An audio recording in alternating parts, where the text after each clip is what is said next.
Hello tout le monde! Bienvenue dans ce nouvel épisode, le développement personnel.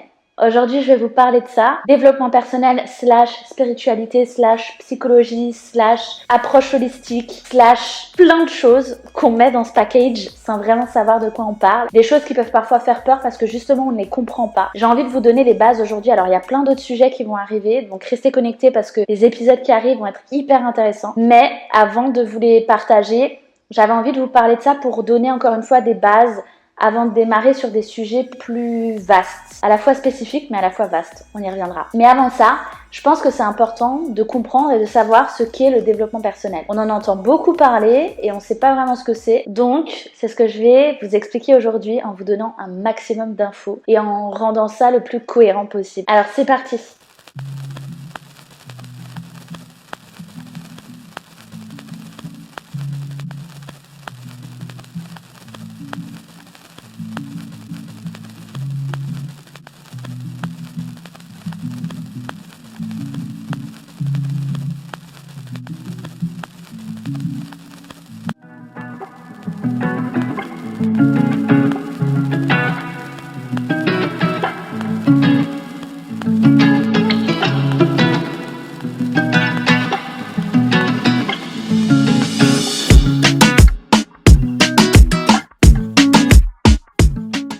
Ma mission, mon objectif, te permettre de devenir qui tu es vraiment.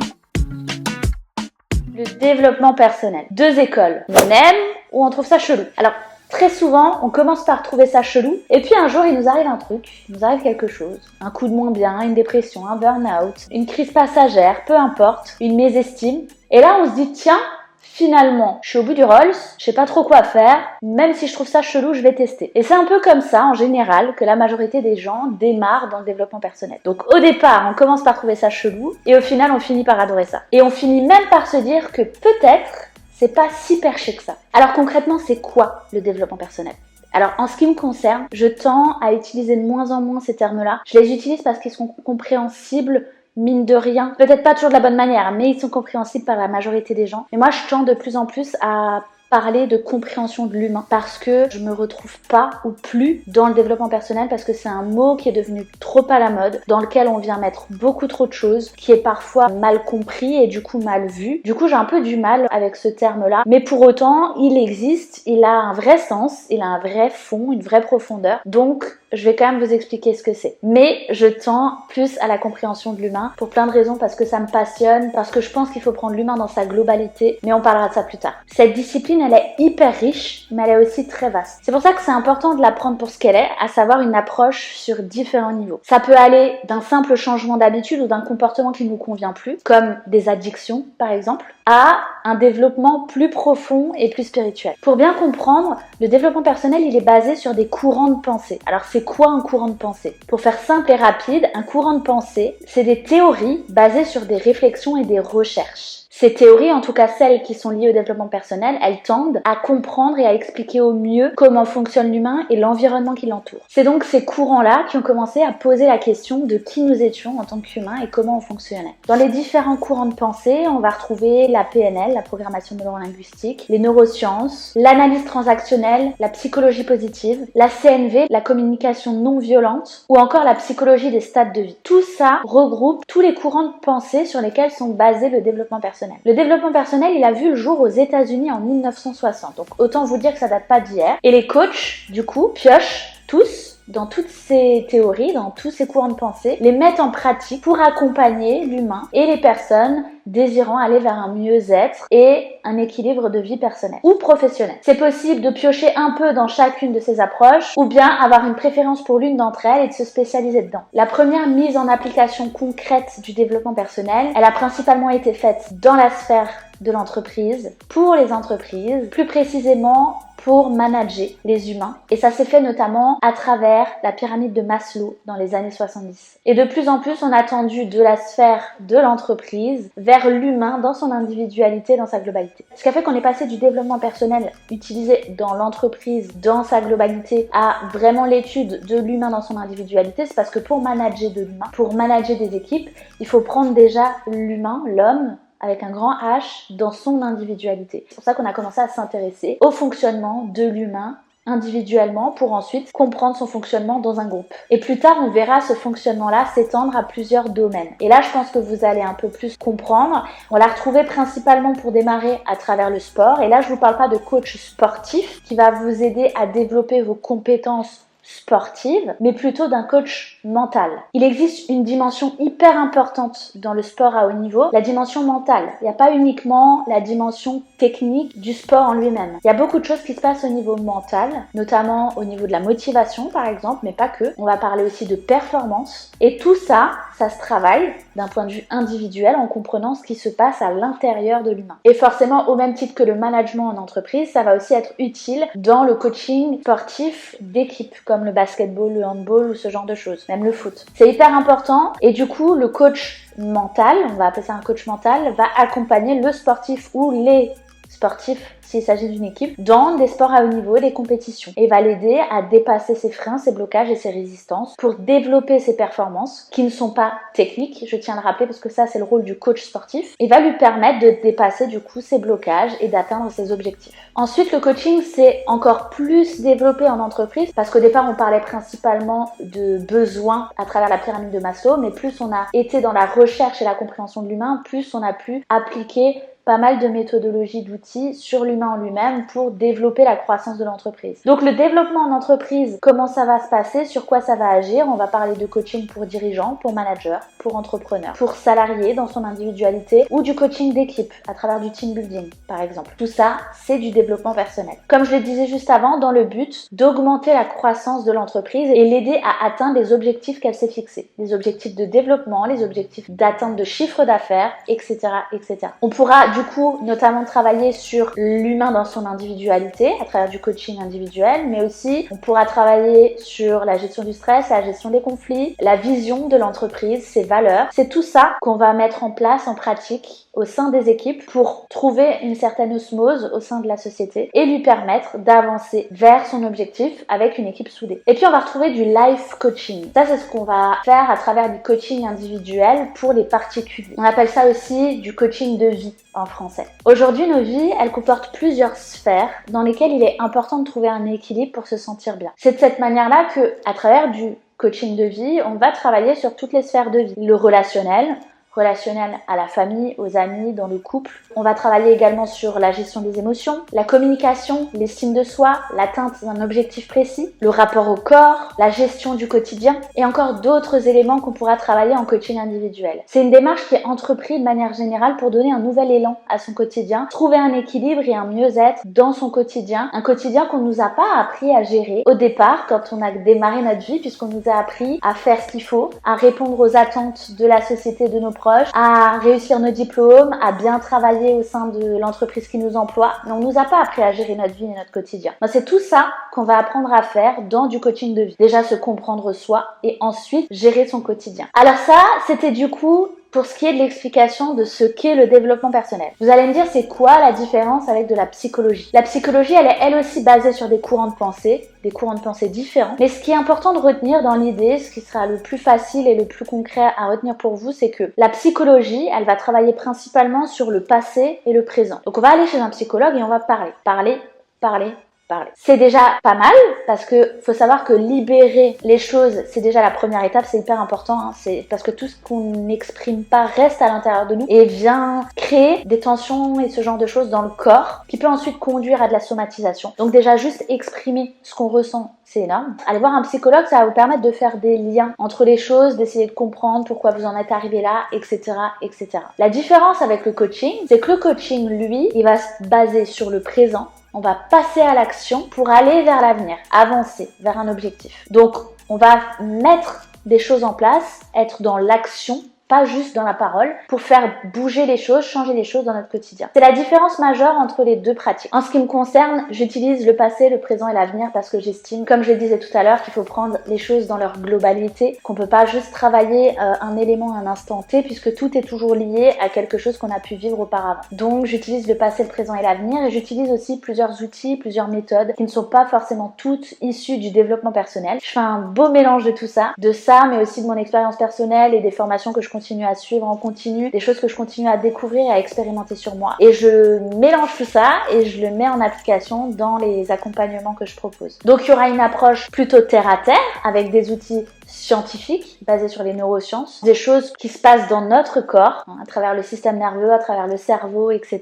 Mais pas que. Il y a des choses qui, pour moi, relèvent de l'accompagnement de surface, parce qu'une fois qu'on a conscientisé, qu'on a compris, ensuite on peut aller creuser au niveau plus profond, que certains vont appeler le niveau plus spirituel. Mais en tout cas, ce qu'il y a à retenir, c'est cette différence entre la psychologie et le développement personnel. C'est que dans l'un, on va être plus dans le relâchement et dans l'autre, on va être plus dans la mise en action. Mais justement, la spiritualité, c'est quoi finalement? Parce que pareil, on en entend de plus en plus parler, mais est-ce qu'on sait vraiment ce que c'est? La spiritualité, c'est pas une religion et ça s'y apparente absolument pas. Dans une religion, on va croire en l'expérience d'une personne, d'un prophète par exemple, ou d'un dieu. Dans la spiritualité, on va croire en sa propre expérience. C'est un enseignement libre, un chemin individuel qui appartient à chacun, qui est personnel et qui a pour objectif que chacun trouve sa propre vérité. La spiritualité, elle demande forcément d'avoir une certaine ouverture d'esprit et surtout elle fait appel à une approche holistique. Ce qui m'amène à vous expliquer un petit peu comment fonctionne l'humain, ce qu'est une approche holistique et comment fonctionnent les accompagnements que je peux proposer par exemple. Déjà, il faut comprendre que c'est hyper important de prendre l'humain dans sa globalité. C'est ça qu'on appelle l'approche holistique. L'humain, c'est pas juste un cerveau. L'humain, il possède un corps mental,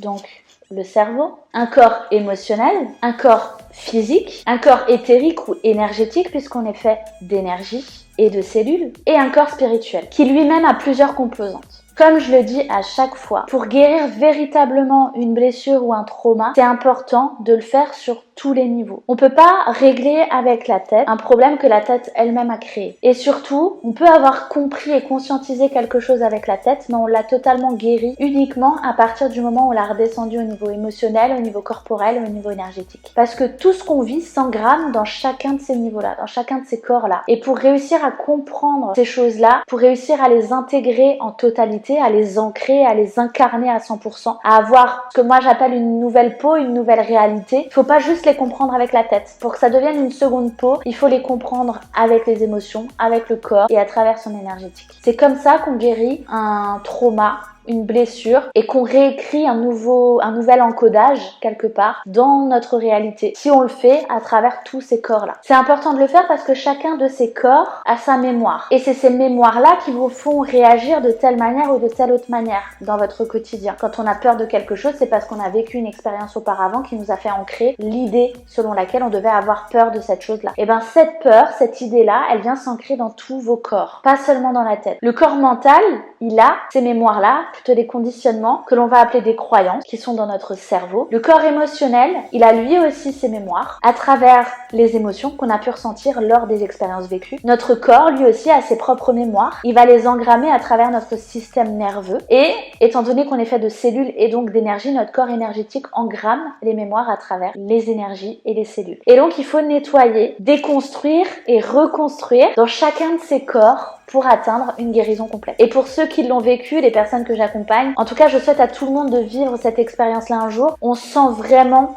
le moment où on atteint un autre niveau de conscience. Quand on le comprend avec la tête, quand on le comprend avec les émotions, quand on le ressent à travers le corps, quand on le guérit au niveau énergétique. On sent vraiment chacune de ces phases quand on va vraiment au bout du processus. En fait, on va pouvoir revenir plusieurs fois sur le même sujet, mais à un autre niveau de conscience. Ça, c'est compliqué à expliquer avec des mots, il faut vraiment le vivre et l'expérimenter pour le comprendre. Donc, si on règle quelque chose uniquement avec la tête, on l'a pas totalement réglé parce qu'on l'a pas intégré à tous les niveaux. Au niveau émotionnel, au niveau corporel, au niveau énergétique. Si on prend pas le temps de se comprendre, de se connaître et de se découvrir dans chacun de ces niveaux-là, il y aura toujours l'un ou l'autre blocage, l'une ou l'autre résistance qui nous empêchera de vraiment pouvoir évoluer vers ce qui est important pour nous. En fait, en gros, on va distinguer le développement personnel qui, lui, a été expliqué par la science du développement spirituel qui, lui, n'a pas encore trouvé d'explication scientifique. Mais comprenez bien qu'il y a plusieurs années encore, certaines choses qui aujourd'hui sont acceptées et comprises d'un point de vue scientifique dans le développement personnel ne l'étaient pas. Quelques années en arrière, le corps émotionnel et le corps énergétique n'avaient pas pu être prouvés scientifiquement, par exemple. Aujourd'hui, ils le sont. Puisqu'on sait, par exemple, que les émotions ne sont pas uniquement logées dans une certaine zone de notre cerveau, à savoir le cerveau limbique, mais aussi dans le cœur et au niveau des intestins. C'est pour ça qu'on entend de plus en plus parler du fait de prendre soin de son microbiote, etc., etc. Parce que beaucoup d'émotions, les intestins sont le deuxième cerveau. en fait. Et beaucoup d'émotions viennent se loger ici. Mais ça, on le savait pas il y a encore quelques années. Donc il y a quelques années, quand on parlait de corps émotionnel ou d'émotions, on pouvait paraître perché, ce qui n'est plus le cas aujourd'hui. Idem pour le corps énergétique, on va parler de physique quantique. C'est la physique quantique qui étudie les cellules, les atomes, et qui a permis d'expliquer que tout était énergétique, que tout était fait de cellules, d'atomes et d'énergie. Et ça, du coup, ça a permis d'expliquer énormément de choses sur plusieurs plans. Je vais pas les détailler aujourd'hui, mais encore une fois, ça, c'était pas explicable il y a quelques années et on n'y croyait pas. Aujourd'hui, c'est explicable par la science et du coup, on commence à s'y intéresser et à se rendre compte que ça a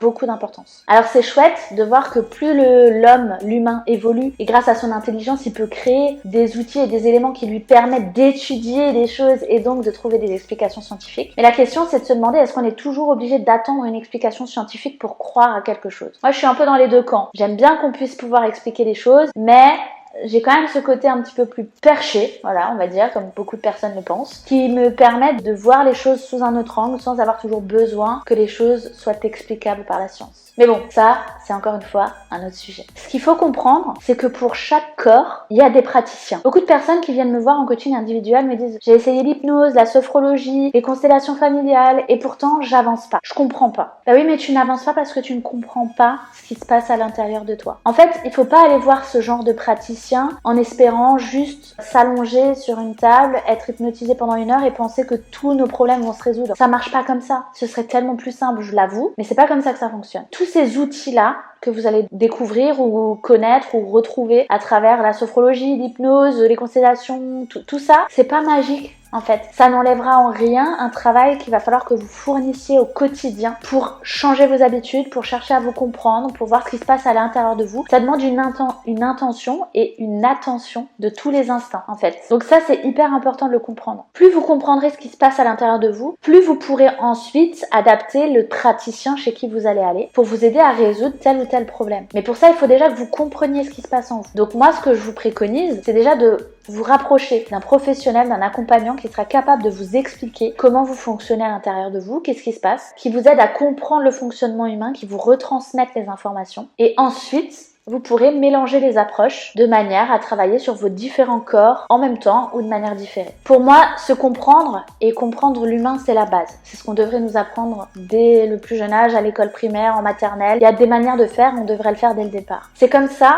que je mène, moi, les coachings que je propose. J'utilise pas juste des outils que j'aurais pu apprendre en formation pour vous débloquer des choses et vous laisser ensuite à l'air libre. Je vous donne tous les éléments, toutes les clés que je peux pour vous rendre le plus autonome possible, pour que vous compreniez ce qui se passe à l'intérieur de vous et que vous puissiez ensuite continuer à travailler sur vous en toute autonomie sans être dépendant d'un accompagnant. C'est important de comprendre que la compréhension de l'humain, c'est la base. Et ensuite, vous allez pouvoir venir implémenter plusieurs approches, plusieurs méthodologies qui vont venir vous aider à débloquer vos blocages à certains niveaux. Une fois que vous avez compris le socle, que vous avez compris comment vous fonctionnez en tant qu'être humain, vous allez pouvoir y rajouter de l'hypnose, y rajouter de la sophro, y rajouter des soins énergétiques. Et en fait, c'est comme ça que vous allez pouvoir travailler à tous les niveaux votre développement personnel et spirituel. Mais la base, c'est de comprendre comment vous fonctionnez en tant qu'être humain. Par contre, aller en urgence en espérant que le praticien va vous sauver et vous permettre de régler vos problèmes sans que vous ayez grand chose à faire, je suis désolée de vous le dire, mais ça ne fonctionnera pas. Ça ne fonctionnera pas, ça va vous allez voir un hypnothérapeute ou une sophrologue, ça va vous apaiser pendant 5 ou 10 jours, mais ça réglera pas vos problèmes à la source. En fait, ce qui va vous aider, c'est réellement de comprendre comment vous fonctionnez, ce qui se passe à l'intérieur de vous.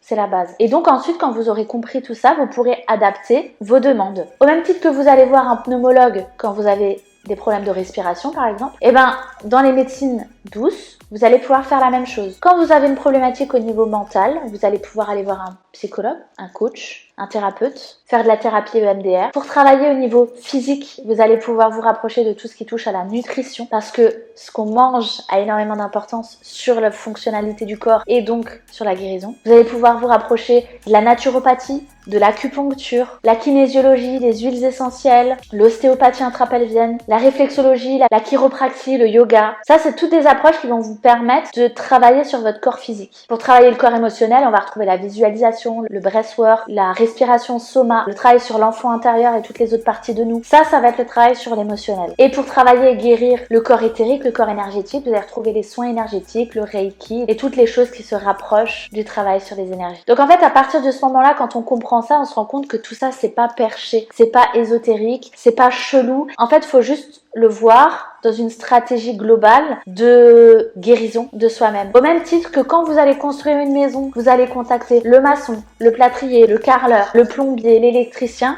Bah là, c'est exactement la même chose quand vous devez travailler sur vous. Mais pour ça, il faut comprendre. Enfin, c'est même pas qu'il faut comprendre, c'est qu'il faut se replacer au centre de sa vie et se placer en priorité. Ça veut dire que, est-ce que c'est plus important de fuir les choses et d'aller faire plein de loisirs, aller au cinéma, faire un bowling, aller faire les magasins, faire du shopping, ou bien se comprendre soi et travailler sur toutes les parts de nous. Alors pour une meilleure compréhension, je vous les ai catégorisés, mais il faut bien comprendre que tous les corps s'intercroisent tout le temps. Donc forcément, vous allez en travailler un, vous allez toucher l'autre, vous pouvez commencer par un et puis aller vers les autres. En fait, par exemple, le coach, lui, va principalement démarrer par le corps mental, donc par le cerveau. Mais s'il continue à se former, à expérimenter sur lui-même, il va pouvoir vous aider à travailler sur tous les autres corps aussi. Il va pouvoir toucher à l'émotionnel, mais aussi au corps physique, parce que forcément, tout ce qu'on travaille en nous et tout ce qu'on débloque au niveau émotionnel et au niveau mental va modifier nos cellules, donc va forcément modifier notre corps et nos énergies. Donc forcément, il va pouvoir toucher à tous les corps, mais ça reste quand même moindre comparé à une personne qui a des compétences plus spécifiques dans l'énergétique, par exemple. Un acupuncteur, lui, va par exemple partir du corps physique, puisqu'il va venir poser des aiguilles sur des points spécifiques d'acupuncture qui vont toucher les méridiens du corps. Mais inévitablement, il va venir toucher le corps énergétique, puisque en travaillant les méridiens du corps, on va travailler nos énergies également. Et donc, il va venir croiser tous les corps en travaillant sur le corps en premier, mais forcément en touchant tous les autres corps. Donc, ce qui est important de retenir, c'est que chaque pratiquant en médecine douce, en médecine alternative, va toucher tous les corps, mais il a sa spécialité, ou en tout cas, il a son point de départ, d'accord? Une personne qui va être très connectée à son corps, qui va être beaucoup dans le ressenti corporel, elle va peut-être pas avoir envie de commencer par un coach ou un psychologue, par exemple. À l'inverse, une personne qui est très dans le mental, très dans j'ai besoin de comprendre les choses, de mettre des mots dessus, de faire des liens, elle va pas forcément aller voir un sophrologue ou faire du yoga dans l'immédiat. Elle va plutôt aller comprendre les choses à travers son cerveau. Maintenant, comme je le disais tout à l'heure, rien n'est magique. Aucune de ces méthodes va révolutionner votre vie à partir du moment où vous y allez simplement dans l'espoir de régler un problème dans l'urgence à l'instant T. Ce qui va vous permettre de changer votre vie, c'est vraiment un travail en profondeur sur vous, avec de l'implication, de la compréhension du fonctionnement de l'humain, du fonctionnement de tous vos corps, du respect et de la conscientisation de tous vos corps. Et c'est un travail qui demande d'être fait en continu. C'est seulement de cette manière-là que vous allez pouvoir dépasser les choses, que vous allez pouvoir passer des steps, et surtout que vous allez pouvoir mettre en place des changements durables, et surtout que vous allez pouvoir créer une vie qui vous ressemble à vous, mais qui s'inscrit dans le temps, en fait. Pas quelque chose qui va de nouveau switcher dès que vous allez connaître une contrariété. Quelque chose qui va rester dans le temps en fonction de ce que vous aurez eu envie et de ce que vous aurez décidé. Et ça demande de l'implication dans le processus. Ça demande de l'implication en termes de temps, en termes émotionnels. Il faut s'impliquer émotionnellement, donc oser aller voir ce qui n'est pas agréable à voir. Oser partager des choses qu'on n'a peut-être jamais partagées jusqu'à aujourd'hui. Oser se montrer vulnérable, d'accord? Donc ça demande ce type d'implication-là. Ça demande du temps parce que comme je l'ai dit, ça ne se fait pas du jour au lendemain. Les séances magiques n'existent pas. Quand on vous dit régler vos problèmes en une semaine, vous verrez tout ira mieux, c'est pas vrai. C'est pas possible. Ça n'existe pas. Ce qui va faire le taf, c'est quand vous allez mettre de la rigueur, de la discipline et que vous allez faire les choses dans le temps. Ça demande aussi de l'implication en termes de motivation parce que forcément, l'accompagnant, il va être là pour vous guider, vous orienter, mais c'est à vous de faire le nécessaire pour que les choses changent. Donc il faut que vous ayez suffisamment envie de changer pour tenir dans le temps face à toutes les choses que vous allez devoir mettre en place pour que les choses se modifient. Et ça demande aussi une implication financière puisque chaque personne que vous allez voir, chaque spécialiste, chaque praticien que vous allez voir a un coût. Et